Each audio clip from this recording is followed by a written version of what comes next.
Лесно е да препознаеш дела.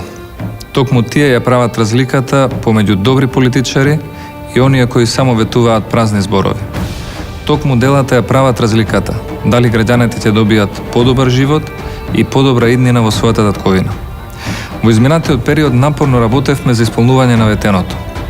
Работевме и стоевме на дадениот збор, дека мислењето на народот ни е пред се и дека ќе ги браниме интересите на граѓаните и на државата, и дома, и пред меѓународните институции.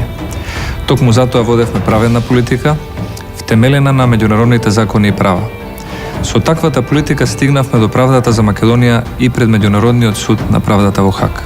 И покрај сите притисоци, продолжуваме посветено да работиме во одбрана на својот идентитет, јазик и име, затоа што си ја сакаме својата земја.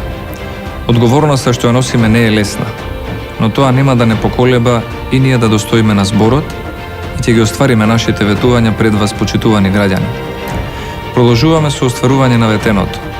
Продолжуваме и со нови проекти за подобар живот на секој граѓанин на Македонија. Продолжуваме со инвестициите во образованието и ќе набавиме 300.000 таблет компјутери. Во следниот период ќе изградиме 60 нови спортски сали. Ќе го засилиме реновирањето на студентските домови, а изградбата и реновирањето на училиштата ќе продолжи и понатаму со забрзано темпо.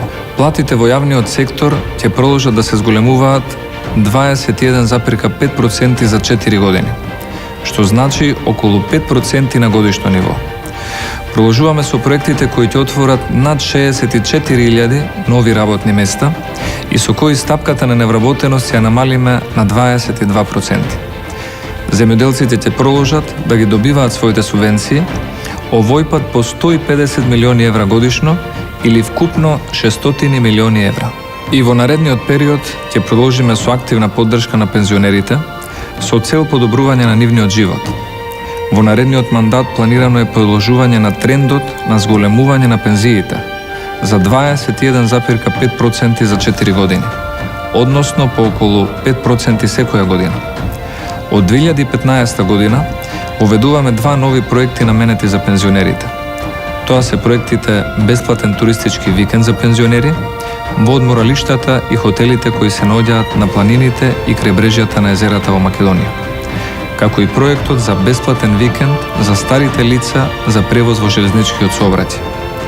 Од областта на инфраструктурата ќе биде изграден автопат од Кичево Охрид, автопат кој ќе придонесе за побрз економски развој на југозападниот дел од Македонија. Продолжуваме по проверениот пат. Заокружи број 5 и гласај за 2046 нови проекти, кои што докажано се реализираат. Има разлика. Ти знаеш да препознаеш.